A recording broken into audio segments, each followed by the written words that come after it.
오늘 들려드릴 작품은 비사감과 러브레터입니다. 여학교를 배경으로 겉으로는 엄격하고 사랑에 인색한 비사감.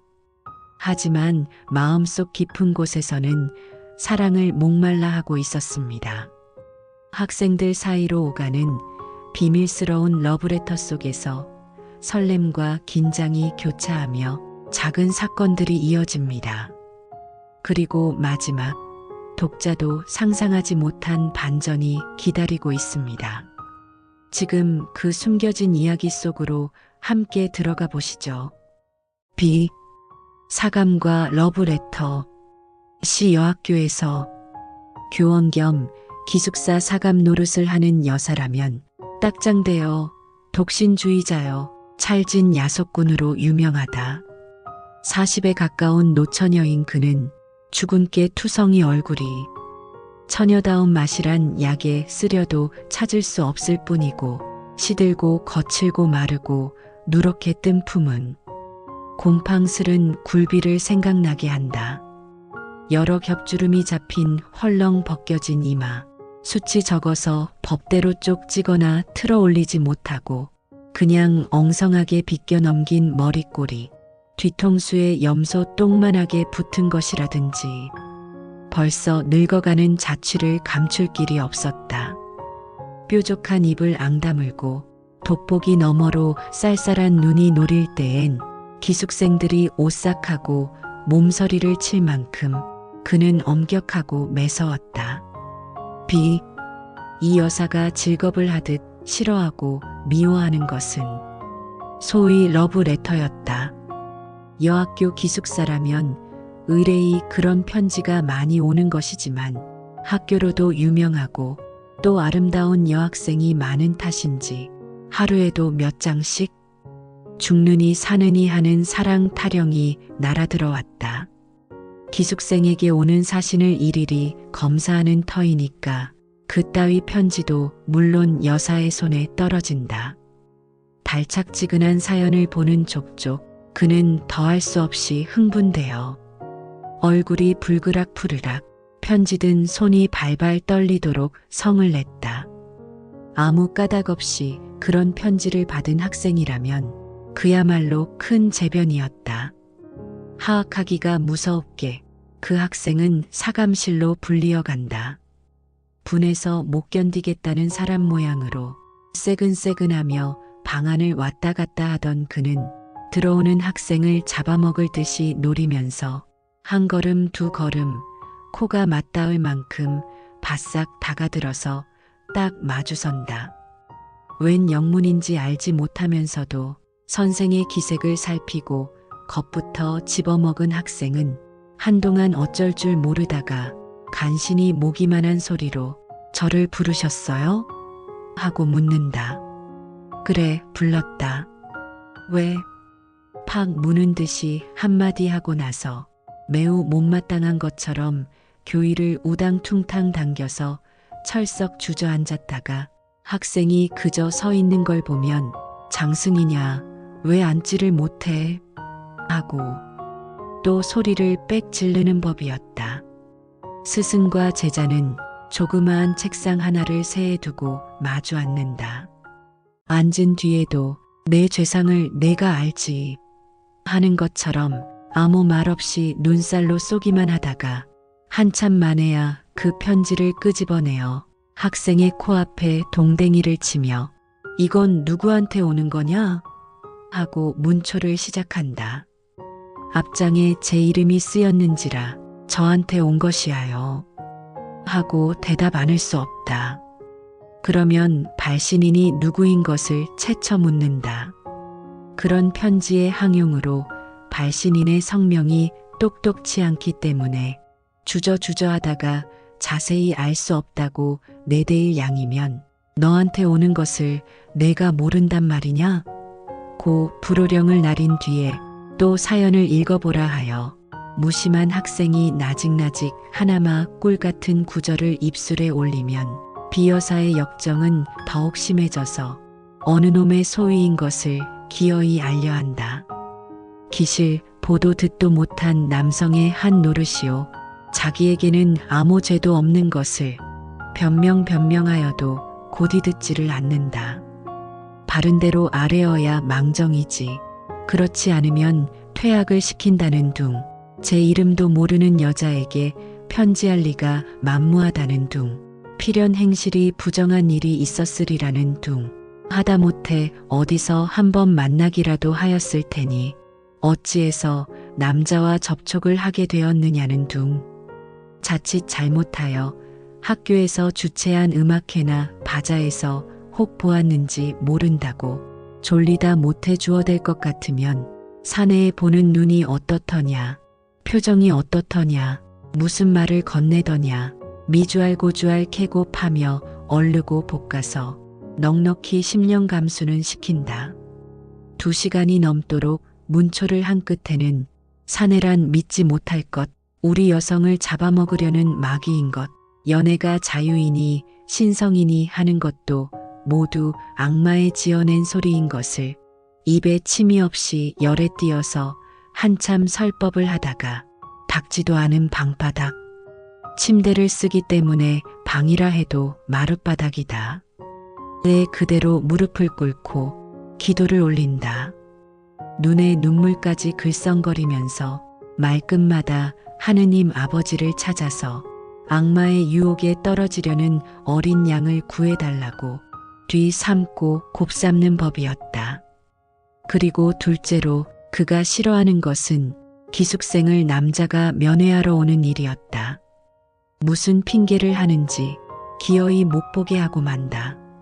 친부모, 친동기간이라도 규칙이 어떠니 상학 중이니 무슨 핑계를 하든지 따돌려 보내기가 일수다. 이로 말미암아 학생이 동맹 휴학을 하였고 교장의 서류까지 들었건만 그래도 그 버릇은 곤치려 들지 않았다. 이 비사감이 감독하는 그 기숙사에 금년 가을 들어서 괴상한 일이 생겼다. 아니, 괴상한 일이 생겼다. 느니 보담 발각되었다는 것이 마땅할는지 모르리라. 왜 그런고 하면 그 괴상한 일이 언제 시작된 것은 귀신밖에 모르니까. 그것은 다른 일이 아니라 밤이 깊어서 새로 한 점이 되고 2점이 되어 모든 기숙생들이 달고 고난 잠에 떨어졌을 때 난데없는 깔깔대는 웃음과 속살속살하는 말낯이 새어 흐르는 일이었다. 하룻밤이 아니고 이틀밤이 아닌 다음에야 그런 소리가 잠기 밝은 기숙생의 귀에 들리기도 하였지만 자던 잠결이라 뒷동산에 구르는 마른 잎의 노래로나 달빛의 나래를 번뜩이며 울고 가는 기러기의 소리로나 흘려들었다. 그렇지 않으면 도깨비의 장난이나 아닌가 하여 무시무시한 증이 들어서 동무를 깨웠다가 좀처럼 동무는 깨지 않고 제 생각이 너무도 어림없고 어이없음을 깨달으면 밤소리 멀리 들린다고 학교 이웃집에서 이야기를 하거나 또는 딴 방에 자는 제 동무들의 잠꼬대로만 여겨 스스로 안심하고 그대로 자버리기도 하였다. 그러나 이 수수께끼가 풀릴 때는 왔다. 어째 공교롭게 한 방에 자던 학생 셋이 한꺼번에 잠을 깨었다. 첫째 처녀가 소변을 보려 일어났다가 그 소리를 듣고 둘째 처녀와 셋째 처녀를 깨우고 만 것이다. 저 소리를 들어보아요. 아닌 밤중에 저게 무슨 소리야? 하고 첫째 처녀는 호동그레진 눈에 무서워하는 빛을 띈다. 어젯밤에 나도 저 소리에 놀랬어. 도깨비가 났단 말인가? 하고 둘째 처녀도 잠 오는 눈을 비비며 수상해한다. 그 중에 제일 나이 많을 뿐더러 많았자 18밖에 아니 되지만 장난 잘 치고 짓궂은 짓 잘하기로 유명한 셋째 처녀는 동무 말을 못 믿겠다는 듯이 이윽히 귀를 기울이다가 따는 수상한 걸. 나도 언젠가 한번 들어본 법도 하구먼. 뭘 잠 많이 오는 애들이 이야기를 하는 게지. 이때에 그 괴상한 소리는 떽떽을 웃었다. 새 처녀는 으쓱하며 귀를 소스라쳤다. 적적한 밤 가운데 다른 파동 없는 공기는 그 수상한 말라틀 곁에서나 나는 듯이 또렷또렷이 전해주었다. 오, 태훈 씨, 그러면 자기 좋을까요? 간드러진 여자의 목소리다. 경숙 씨가 좋으시다면 내야 얼마나 기쁘겠습니까? 아, 오직 경숙 씨에게 바친 나의 타는 듯한 가슴을 인제야 아셨습니까? 정열에 띈 사내의 목청이 분명하다. 한동안 침묵. 인제 고만 놓아요. 키스가 너무 길지 않아요? 행여 남이 보면 어떡해요? 아양 떠는 여자 말씨. 길수록 더욱 좋지 않아요? 나는 내 목숨이 끊어질 때까지 키스를 하여도 길다고는 못하겠습니다. 그래도 짧은 것을 하나겠습니다. 사내의 피를 뿜은 듯한 이 말끝은 계집의 자지러진 웃음으로 묻혀버렸다. 그것은 묻지 않아도 사랑에 겨운 남녀의 흐물어진 수작이다. 강검이 지독한 이 기숙사에 이런 일이 생길 줄이야. 새 처녀는 얼굴을 마주 보았다. 그들의 얼굴은 놀랍고 무서운 빛이 없지 않았으되 점점 호기심에 번쩍이기 시작하였다. 그들의 머릿속에는 한결같이 로맨틱한 생각이 떠올랐다. 이 안에 있는 여자 애인을 보려고 학교 근처를 뒤돌고 곰돌던 사내 애인이 타는 듯한 가슴을 걷잡다 못하여 밤이 이슥하기를 기다려 담을 뛰어넘은지도 모르리라. 모든 불이 다 꺼지고 오직 밝은 달빛이 은가루처럼 서린 창문이 소리 없이 열리며 여자 애인이 흰 수건을 흔들어 사내 애인을 부른지도 모르리라. 활동사진에 보는 것처럼 기나긴 피륙을 나리어서 하나는 위에서 당기고 하나는 밑에 매달려 디룽디룽하면서 올라가는 전경이 있었는지 모르리라. 그래서 두 애인은 만나가지고 저와 같이 사랑의 속살거림에 잦아졌는지 모르리라. 꿈결 같은 감정이 안개 모양으로 흐릿하게, 무지개 모양으로 부시게 새 처녀의 몸과 마음을 휩싸돌았다. 그들의 뺨은 후끈후끈 달았다. 괴상한 소리는 또 일어났다. 난 싫어요. 난 싫어요. 당신 같은 사내는 난 싫어요. 이번에는 매몰스럽게 내어대는 모양. 나의 천사, 나의 하늘, 나의 여왕, 나의 목숨, 나의 사랑. 나를 살려주어요. 나를 구해주어요. 사내의 애를 조리는 간청. 우리 구경 가볼까? 짓궂은 셋째 처녀는 몸을 일으키며 이런 제의를 하였다.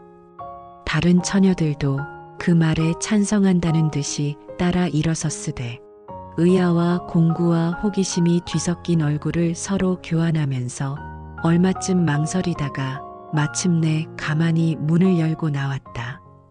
쌀벌레 같은 그들의 발가락은 가장 조심성 많게 소리나는 곳을 향해서 곰실곰실 기어간다. 컴컴한 복도에 자다가 일어난 새 처녀의 흰 모양은 그림자처럼 소리 없이 움직였다. 소리나는 방을 어렵지 않게 찾을 수 있었다. 찾고는 나무로 깎아 세운 듯이 주춤 걸음을 멈출 만큼 그들은 놀래었다. 그런 소리에 출처야말로 자기네 방에서 몇 걸음 안 되는 사감실일 줄이야. 그렇듯이 사내라면 못 먹어 하고 침이라도 배앗을 듯 하던 비여사의 방일 줄이야. 그 방에선 여전히 사내의 비두발과라는 푸념이 되풀이하고 있다. 나의 천사, 나의 하늘, 나의 여왕, 나의 목숨, 나의 사랑, 나의 애를 말려 죽이실 테요? 나의 가슴을 뜯어 죽이실 테요? 내 생명을 맡으신 당신의 입술로 셋째 처녀는 대담스럽게 그 방문을 빠끔히 열었다. 그 틈으로 여섯 눈이 방안을 향해 쏘았다. 이 어쩐 기괴한 광경이냐. 전등불은 아직 끄지 않았는데 침대 위에는 기숙생에게 온 소위 러브레터의 봉투가 너저분하게 흩어졌고 그 알맹이도 여기저기 두서없이 펼쳐진 가운데 비어사 혼자 아무도 없이 제 혼자 일어나 앉았다. 누구를 끌어당길 듯이 두 팔을 버리고 안경 벗은 근시 안으로 잔뜩 한 곳을 노리며 그 굴비쪽 같은 얼굴에 말할 수 없이 애원하는 표정을 짓고는 키스를 기다리는 것 같이 입을 쭝굿이 내어민 채 사내의 목청을 내어가면서 아깐말을 중얼거린다. 그러다가 그 넋두리가 끝날 겨를도 없이 급작스레 앵돌아지는 신용을 내며 누구를 뿌리치는 듯이 연애 손짓을 하며 이번에는 톡톡 쏘는 계집의 음성을 지어 난 싫어요. 당신 같은 사내는 난 싫어요. 하다가 재물에 자지러지게 웃는다. 그러더니 문득 편지 한 장을, 물론 기숙생에게 온 러브레터의 하나, 집어들어 얼굴에 문지르며 정말씀이야요? 나를 그렇게 사랑하셔요? 당신의 목숨같이 나를 사랑하셔요? 나를, 이 나를 하고 몸을 추스르는데 그 음성은 분명히 울음의 가락을 띄었다. 에그머니, 저게 웬일이야? 첫째 처녀가 소곤거렸다. 아마 미쳤나 보아. 밤중에 혼자 일어나서 왜 저러고 있을꼬? 둘째 처녀가 맞방망이를 친다. 에그 불쌍해. 하고 셋째 처녀는 손으로 고인 때 모르는 눈물을 씻었다.